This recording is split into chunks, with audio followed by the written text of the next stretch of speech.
સીતારામ સીતારામ. સીતારામ સીતારામ. કેમ છો? મજામાં રાજુભાઈ? સારું છે હો. તમને કેમ છે? બસ રામની દયા. જો ખોટી ઉપાધિ નહીં કરવાની. કુદરતનો કરમ છે. જે માણસ જન્મે છે ને એનું મોત નક્કી છે. ઈ વાત તો સાચી રાજુભાઈ, પણ કેતા નથી કે લાખો કરોડો નો ખાડો પડ્યો ની બુરાઈ જાય, પણ ઘરમાંથી એક માણા વયું જાય ને એની કોઈ તો ભવો ભાવ ન બુરાય. અને મહારાજ પાસે હતાય હારા રેણી કીની વાળા કોઈ દી ગામને કોઈને અબખો ન થયો. સાચી વાત છે. તો હજી હે ને ગામ ભેગું થઈને તોય મહારાજ ને યાદ કરે. તમે ગામને છો તોય તમને મહારાજ સાંભળે. તો મારે તો ઘરનું માણા હતું. સાચી વાત છે. પણ હવે શું થાય કયો? મહારાજ નું જીવન તો એવું ઉજળું હતું ને, તે જોરે જાય છે ને તમને એમ થાય કે હજી મહારાજ અહીંયા હામાં બેઠા બેઠા બોલે છે. બસ આ બધું તમે બોલો છો ને મને રાજી કર્યો છે કે ગામ અમને આટલું પ્રેમ ભાવથી માન સન્માન આપે છે. ઈ જ અમારી મૂડી ને ઈ જ અમારા ભજનનું ફળ. અને રાજુભાઈ અત્યારે દીકરા વાહે બાપ નથી કરતો ને બાપ વાહે દીકરો નથી કરતો, કેમ કે સમો ફરી ગયો. પણ આ ગામમાં છે ભલે ગર્વ છે કે મહારાજની વાહે ભંડારો કર્યો, એની વાહે પારાણ બેહારી અને બધું હારે વાને થઈ ગયું. બધી સાચી વાત છે. પણ હવે છે ને તમે મંદિરની પૂજા કરો અને શાંતિથી ગામમાં જીવન જીવો.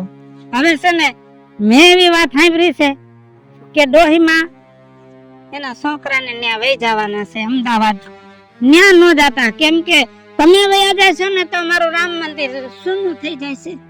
વાત હાચી, મારો ઈ જવાનું મન નથી, કેમ કે છોકરો ત્યાં જ્યાં મંદિરમાં સેવા પૂજા કરે છે ત્યાં એક કોયડો છે ને બરોબર. હવે હું જાઉં તો બધાયને હોકમણ થાય, હકડાય થાય.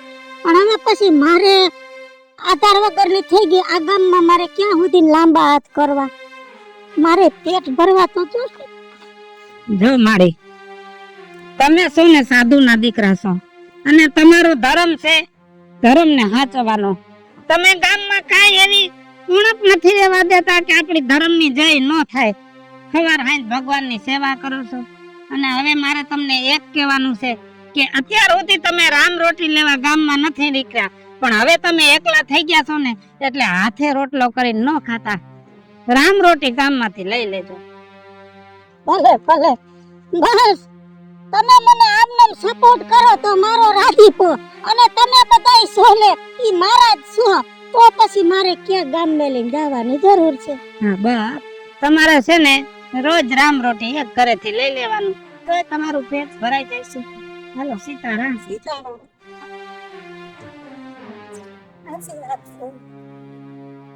આ ગામ છે ને ઈ જ ભલું છે. આ ગામ મૂકીને ક્યાંય ન વગર.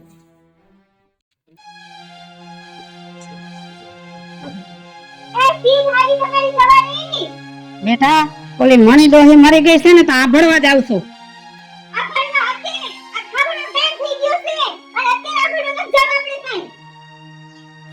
આમ જો ગામમાં મહેણું થઈ ગયું હોય ને તો રોટલા ખાવા ન બેહાય. જિંદગી આખી ખાવાનું જ છે.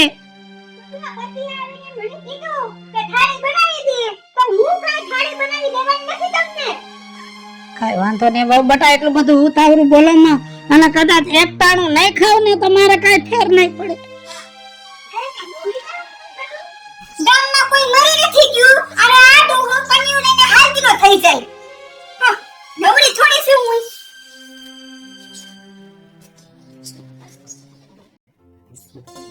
સાજલ નહીં કકે નહીં આલો સાજલ કે જમવાનું થઈ ગયું છે? જમવાનું થઈ ગયું છે. આ મોટો કરે છો તમે?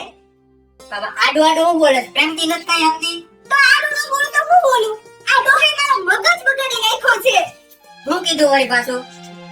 ગામમાં કોક મરી જાય એ સીધી પાણી લઈને હાલી જાય. પણ તને ખબર જ છે એનો સ્વભાવ એવો છે, તો હું કામ પછી માથે ઓઢાસ? થાય તો ખરા ને, ઘરના કેટલા કામ હોય તો મગજ મારું ન ઉકળે. અને હું તો આ ડોહા કે છે તો તમારે આવવાનું નથી જવાનું?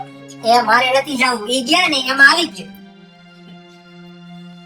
હું ને બહુ કંટાળી ગઈ છું. હું કંટાળી ગયા ભાઈ આ બધી કચકચ રખડખથી હવે કંટાળી ગયા રખજો એ ઘર હોય ને અહીંયા નાના મોટું બધું થાય તમાર લોકો ખાલી ઓર્ડર કરવા મારે એ કરવું એ હાથ થી કે મશીન નથી હું કઈ અજય હાથ છે મારી પાસે તો અમે તને ક્યાં એમ કહી છે કે તું આ કર ઓલું કર તારાથી થાય એટલું કર બાપુજીને બધું ટાઈમે જોઈએ એટલે મારે કરવું પડે પછી તો ઘર છે તો કરવું પડે એમાં શું થઈ ગયું પણ હવે જમવાનું છે કે નહીં આ જમવાનું પડ્યું ઘરથી લીધું તમે આ બાઈને ક્યાંય ન પહોંચાય આ બધા મેં આપણે હલવાઈ ગયા આવું નથી ખાય હવે સીતારામ સીતારામ કેમ છે બેટા હારું છે હા ઓ અને બેટા તાર હાવું ક્યાં ઈ માં નણંદ ના ઘરે આટો ગયા છે હા બધું રાજી ખુશી ત્યાં લે છે ને કે હજી બાધો છો ના ના બીજું માં તે દી તમે શીખામણ દીધી ને પછી ના તો અમાર રામ ના રાજ થઈ ગયા છે જો બેટા આ તો તે પેટ છૂટી વાત મને કરી મેં તને સલાહ દીધી ભલે હાસુ કડવું હોય થોડાક દી તારી હાહુ ને નહોતું ગમ્યું પણ હવે તાર હાહુ જોઈ ભેગા થઈ તો એમ દાંત કાઢીને સીતારામ સીતારામ કરે ત્યાંથી મને એમ લાગ્યું કે હવે વાંધો નહીં હોય ના ના હા વાંધો નથી હવે તો ઈ ગમે ઈ કામ કરવું હોય તો મને પૂછીને કરે જો બેટા આ તો સંસાર છે સંસારમાં તો આમ તેમ હાયલા કરતું પણ મારો દીકરો બને ને ત્યાં સુધી શાંતિથી જ રહેવાનું અને એકબીજાની વાત સમજવાની તો એ તારી હાહુ તને કે ને તો તારે એ વાત સાંભળવાની જગ્યાએ સમજવાની જરૂર પડે હો? ભલે ભલે હારું તે ઉભા રહ્યો હો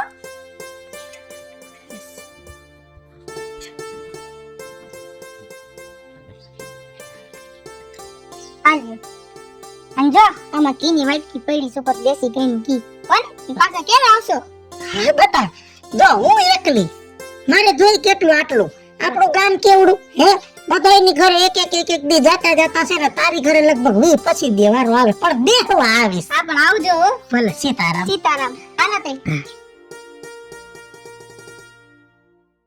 એ હવે હું છે ને તમારે બધાય કીને કંટાળી ગઈ છું મારે ઘરે જવું છે આ તો વૈજા ને તને કોને રોકી હે તો વહી જાવ ને હા વૈજા અત્યારે આ રોજ ના ડ્રેસ મેં નથી બોહાતા અમે કંટાળી ગયા હી આ રોજ નું સાંભળીને તો હુંય કંટાળી ગઈ હું તું બોલ માં કહું છું બોલ માં બોલીને તો ઘર ગધેડે સડાવી દીધું કોઈ દી ધરાઈને ધાન ન ખાતું ઘરમાં આ કીધું નથી ને એટલે સાંભળવું પડે છે અત્યારે પણ જ્યારે હોય ત્યારે ઓર્ડર ન કરવાનો હોય હું એક વસ્તુ કામ કામ કરવી મને મગજ ફોરો દે તો બીજું આ લાવો તો પાણી લાવો તો ચા લાવો તો મારે ક્યાં ક્યાં પહોંચું મશીન શું ખાય પણ તું આ ઘરની વહુ તો તારે બધું કરવું પડે ધ્યાન રાખવું પડે રામ રામ રામ રામ કંકાસ કંકાસ એ કુદરત જો તો ખરા આ તારા બનાવેલા માણાને ક્યાં રસ્તે વયા ગયા માણા ઉઠીને એવો વિચાર કરે કે હું કરે તો દિવસ સારો સુધરે અને અમુક લોકો એવો વિચાર કરે હું કરે તો ઘરમાં કંકાસ પેદા થાય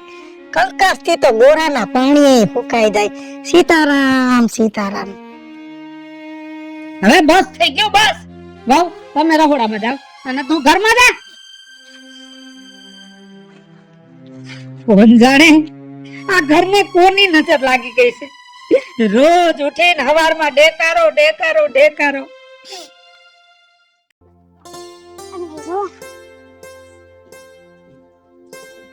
કા બેટા આવો આવો રાજુ કાકા કેમ છે બસ હો, શાંતિ ગાય વેણી હા એમ હા એ તારો હારો દેખાતો નથી ક્યાં ગયો છે ઈ અમદાવાદ વયા ગયા હે તમને નથી ખબર હમણાં દેખાતો નથી અમદાવાદ વયા ગયા છે અહીંયા રેલવે સ્ટેશન માં રોટલા ઘડે છે તારા હારા ના એવા ને એવા ધંધા હોય આ ગામમાં હતો ને તો ઈ ગામમાં કોક મહેણું થઈ જાય ને એટલે સીધું રહોડું સંભાળી લે હા હો. કાઈ વાંધો નહીં એની આવડત ઈ છે તો ઈ કરે પગાર તો બરોબર છે ને હા પગાર તો એનો હારો હે એમ હા કેટલો પગાર એનો કઈક 20,000 છે 20,000 રૂપિયા રોટલા ઘડવાના હા હારું હારું બેટા તમારે એક 20,000 ની આવક ચાલુ થઈ ગઈ હા બહુ સારું થઈ ગયું ઘરમાં તાર હાઉ મારા હાહુ એમાં એવું છે કે મારા હાહુ હમણાં વયા ગયા છે મારા હારા ભેગા એમ હા ઈ કે હવે તો હમણાં જો અમારા ઘરમાં હાવ શાંતિ થઈ ગઈ છે અમાર જે કંકાસ હતો એ બધો પતી ગયો હવે તો મારા હાહુ રહ્યા એ મારા હારા ભેગા રોટલા ઘડે છે એમ તો હારું હારું ડબલ કમાણી ચાલુ થઈ ગઈ અને ઓમે તારી હાહુની જીભ થોડીક આકરી હતી ને તે તોફાન કરતી થોડું થોડું.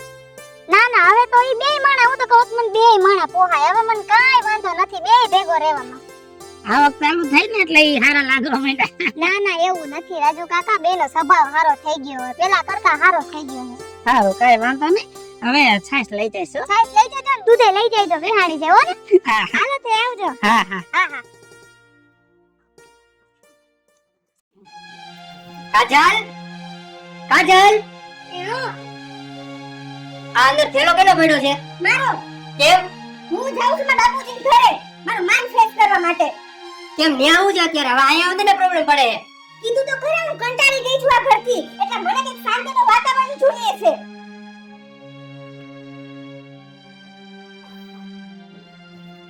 આ વાતાવરણમાં શું વાંધો છે એમ કહું છું. બાપુજી હું કંટાળી ગઈ છું, મારું મગજ કામ નથી કરતું હવે. જો વાતાવરણ છે ને તમે બગાડો છો. છોકરો કાઈ બોલતો નથી ને હું કાઈ બોલતો નથી તો તમને કંટાળો શેનો આવે છે એમ કહું છું. આ તમે બધા ઉડે હાંભળીને કંટાળો આવી ગયો છે. રામ રામ રામ. કાયમ ઉઠીને ઘરમાં માથાકૂટ, અને હું 2-3 વાર પાછી ગઈ, પણ આજ મારે જાવું છે અને જઈને આ ઘરની વહુને સમજાવવી છે. જો સમજી જાય તો એનો ભાવ સુધરી જાય. રામ રામ રામ રામ રામ. કાઈ વાંધો નહીં. એટલા તું કાઈ બોલ માં. એને જઈ જાવું હોય ને તો એના માવતરને ઘરે જવા દે. હા તું જા ઘરમાં જા, માથાકૂટ ન કર. તમને પોહાય એમ કરો. રહેજો હવે તમે, ખબર પડશે. એ હવે તો હુંય જોઉં છું કે તમને કેમ કોણ તમને રોટલા ખરીને દે છે. તમારે ખાવું હોય તોય ભલે, હોટલમાં જમવું હોય તોય ભલે, અને ભૂખ્યા પેટે હુઈ જવું હોય તોય ભલે. હા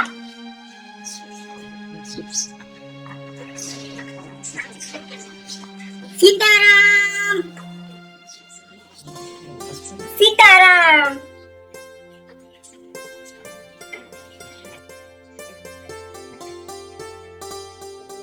સીતારામ સીતારામ. માજી હા બેટા. દિલથી એવા આશીર્વાદ આપો તમે કે અમારા ઘરમાં સુખ અને શાંતિ રહે. બેટા એક વાત પૂછું? પૂછો. હા તો તે આજ સામે આવીને મને કીધું એટલે જ પૂછું છું. ઘડીક પેલા બેકારો શેનો હતો? બેકારો તો હોય જ ને માજી. બે માણને ન ભરતું હોય તો પછી ઘરના બેકાર જ દેખાય. બેટા પણ એ બેકારો નહીં સાંભળ્યો, એમાં વધારે અવાજ તો તારો હતો બેટા. અને દીકરા એક વાત કહું, જે ઘરની અંદર પુરુષ કરતા સ્ત્રીનો અવાજ ઊંચો હોય ને એ ઘરમાં કંકાસ સિવાય કાંઈ ન હોય, એ ઘરમાં સુખ ન હોય. અને બેટા સુખના ક્યાંય કોટા નથી ફૂટતા, સુખના ક્યાંય વરસાદ નથી વળતા, કે સુખ હોય તે જડતું નથી. સુખને તો આપણે ઉપજાવવાનું છે. અને બેટા દુનિયા એમ કહે છે કે ઘરની વહુ લક્ષ્મીનું રૂપ કહેવાય, તો ઘરની વહુને લક્ષ્મીના રૂપ જેવું છે ને માન મેળવવું ને તો એને એની મર્યાદાથી રહેવું પડે. ઘરની અંદર નાના મોટાને સન્માન આપવું પડે. દીકરા આપણે તો સામાન્ય માણસ છે, પણ સાક્ષાત લક્ષ્મીજી છે ને એને વિષ્ણુજીના ચરણમાં એનું સ્થાન લીધું છે.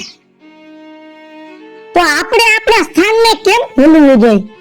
ના, આ મોડર્ન જમાનો છે, અત્યારની છોકરીઓ હોશિયાર થઈ ગયું છે, હું જાણું છું.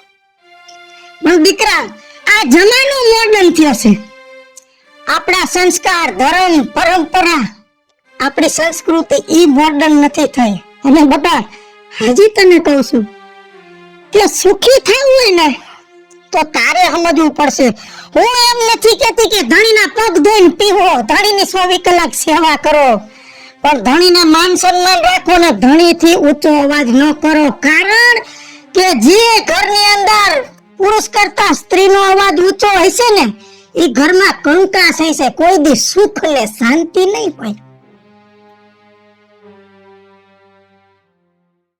સીતારામ મિત્રો, હું છું તમારી વિજયાડી.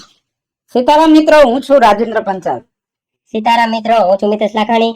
સીતારામ મિત્રો, હું છું કાજલ જુગલપુત્ર. હા ગાંધી મિત્રો, હું છું વર્ષા વ્યાસ. અને મિત્રો તમારી સમક્ષ સરસ મજાનું કોન્સેપ્ટ લઈને આવ્યા છે. આ કોન્સેપ્ટ તમને ગમે તો અમારી YouTube ચેનલ છે વીજળી કોમેડી ઓફિશિયલ, રાજ્ય ઓફિશિયલ કોમેડી બંને ચેનલને લાઈક કરો, શેર કરો અને સબસ્ક્રાઇબ કરો.